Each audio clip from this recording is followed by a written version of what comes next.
autre palais d'hiver à Saint-Pétersbourg, donc il y avait une résidence. Après, il a été détruit parce que le nouveau palais d'hiver a été construit, celui qu'on connaît, celui qu'on a visité hier. Les bâtiments en chantier et le bâtiment rouge avec la longue façade tournée vers le parc. Et il a même essayé d'être un dentiste. C'est vrai, c'est tout à fait vrai, je vous jure. J'ai vu moi-même.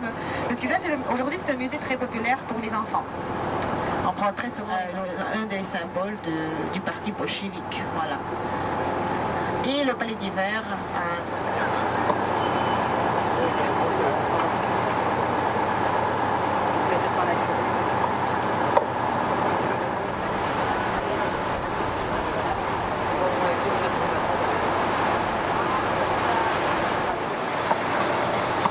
Voilà, donc après le pont, il y a belle vue, s'ouvre d'abord à gauche, si vous regardez à gauche.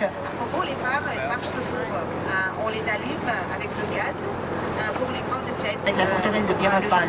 Il a rencontré le 27 mai, et c'était le jour où il a posé la première pierre sur cette île, et donc il a décidé de construire la ville Saint-Pétersbourg. Un vrai personnage qui a vécu au XIIe siècle, c'était le prince russe, bon, l'église. Mais ce qu'il a fait, il a envoyé sa première femme au couvent. Voilà.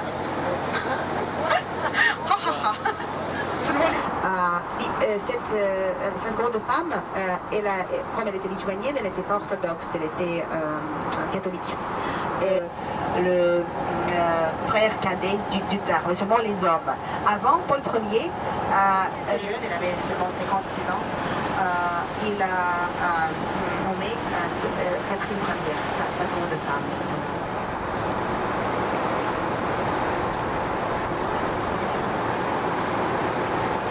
Un palais, il est un peu plus sombre que tous les autres, décoré avec les vases sur le toit, avec un petit bal. Après devenir l'impératrice, elle a commandé la construction de ce palais pour lui, pour comte Orloff. Mais lui, il est mort quelques ans plus tard. Et donc les chevaux habitaient presque dans le même bâtiment que les serviteurs. Donc tout le bâtiment était seulement pour servir les réceptions et la vie dans le palais de marbre. Parce que le pont était construit par une compagnie française. Il y avait une compétition pour la construction de ce pont, et même la compagnie d'Eiffel, de Gustave Eiffel, bon, pour Eiffel, a participé dans cette compétition. Mais une autre compagnie française a gagné. Et donc le pont est très beau, vous voyez, il ressemble un petit peu à un pont Alexandre III à Paris, en style Art Nouveau, vous voyez, avec lampades, très beau. Ça aussi, c'est un pont levis. Bien sûr, tous les ponts de l'Ordanera sont sur des ponts levis.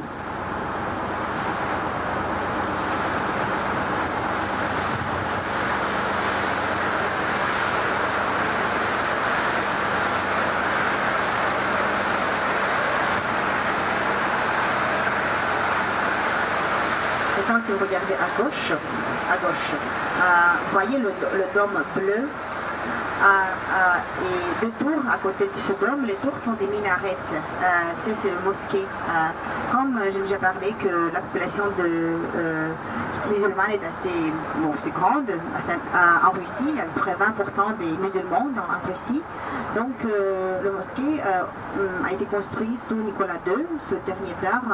On l'a terminé en 1913, seulement 4 ans avant la Révolution, comme le respect pour les musulmans en Russie, voilà. Bien qu'il n'y en a pas beaucoup à Saint-Pétersbourg, il n'y en avait jamais beaucoup, voilà. Saint-Pétersbourg, c'était quand même plutôt la ville européenne. Et les minarets sont cachés sous les échafaudages, voilà. Et une toute petite chapelle avec le dôme doré, toujours à gauche, c'est une chapelle qui a été construite ici en 2003, sur la place à l'Union soviétique. Mais bon, en fait, ils ont bien réussi. Je veux dire que bon, ils n'ont pas détruit toutes, mais ils ont détruit plusieurs très belles églises à Saint-Pétersbourg. Les fontaines ont été détruites par l'inondation de 1777.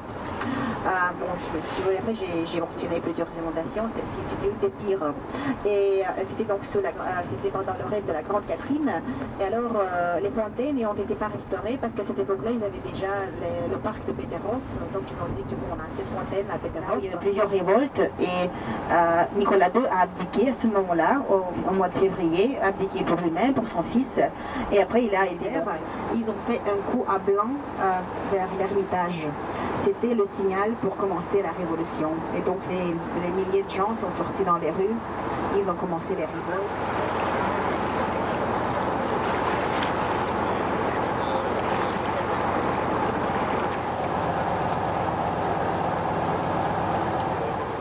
Il y avait un gros panneau qui laisse en présence.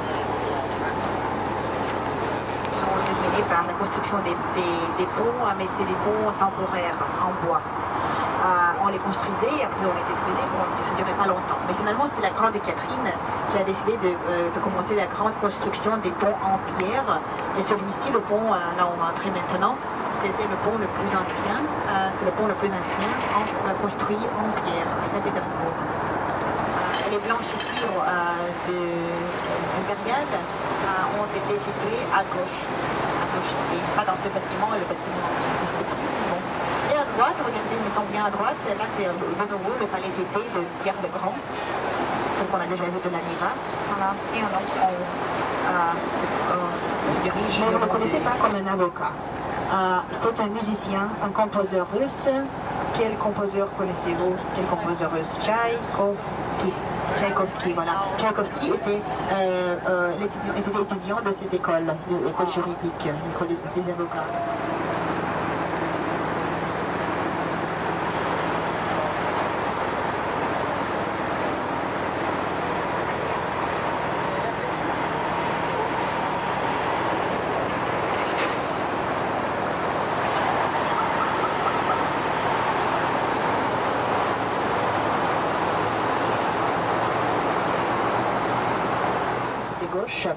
Et il y avait les entrepôts dans le bâtiment qu'on voit maintenant. Et bon, ils sont pas trop bien entretenus, mais quand même, sont les vrais entrepôts ici, dans ce bâtiment.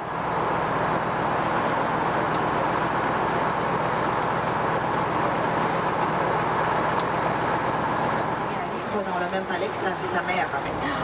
Et Moïka, parce que nous déjà été dans une autre rivière qui s'appelle Moïka. Alors, il a eu peur du coup d'État. Il avait peur du même de sa forme. Introduire un peu plus de l'ordre dans la ville pour les ingénieurs militaires dans ce palais. Encore une fois, la même chose qu'avec Tchaïkovski, peut-être certainement vous connaissez le nom d'un des gradués de cette école, mais la même chose, vous ne le connaissez pas comme un ingénieur, vous le connaissez comme un écrivain. C'était Dostoïevski qui était le gradué de cette école.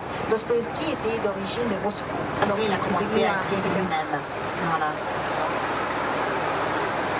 Et bientôt, on va voir à gauche, on va bientôt voir les dômes de la cathédrale de l'église sur le sang versé.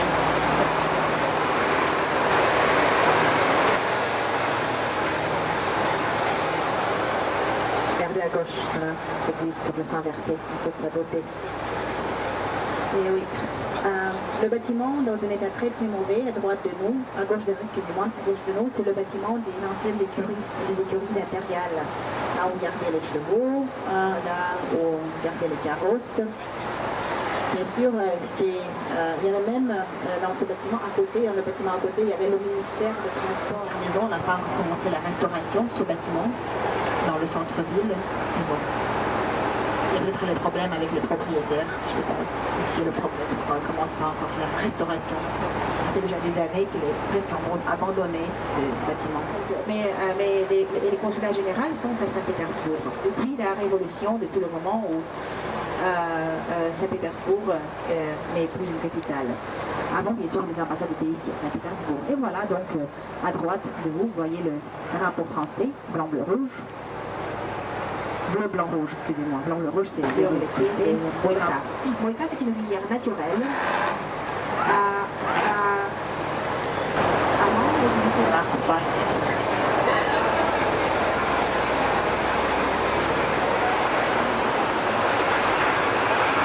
Très belle 15. On l'a terminé en 1915, 2 ans avant la Révolution.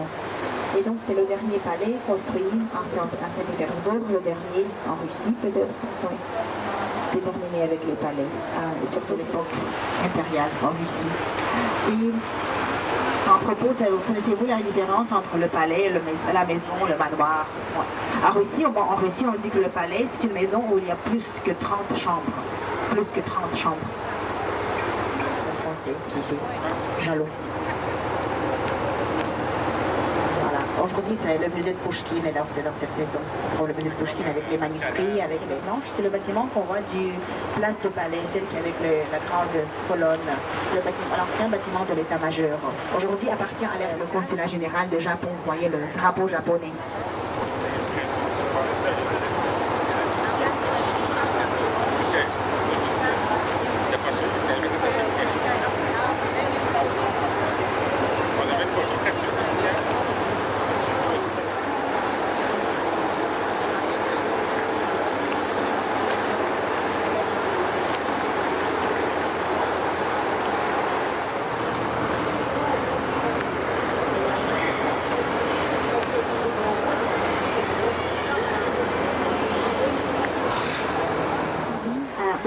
Avec la Neva. Donc bientôt on va ressortir dans la Neva avec vous.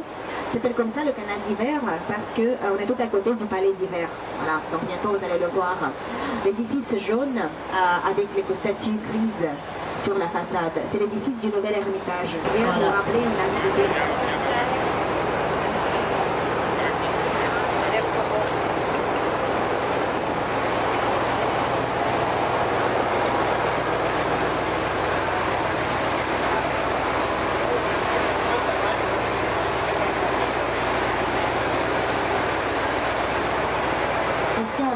On pourrait se sentir comme on est à Venise avec le canal des Trois. Vous voyez, le canal est tout petit, tout court, mais il y a 3 ponts le long de ce canal. 3.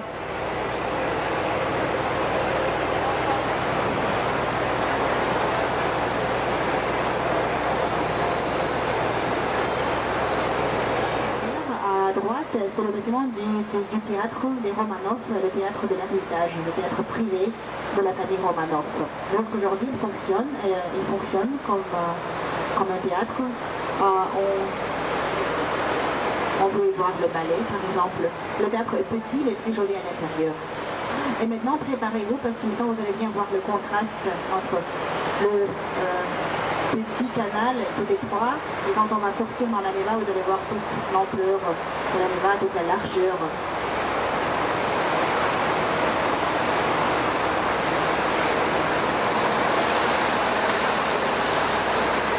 Je vais vous dire comment on fait les ouvrir. Voilà, maintenant vous pouvez les ouvrir. Voilà, ouvrez les yeux. Vous voyez comment c'est quelle différence. C'est beau, hein. Et voilà, donc, de nouveau. Si vous savez déjà tout. Donc maintenant, ça va prendre quelques minutes pour...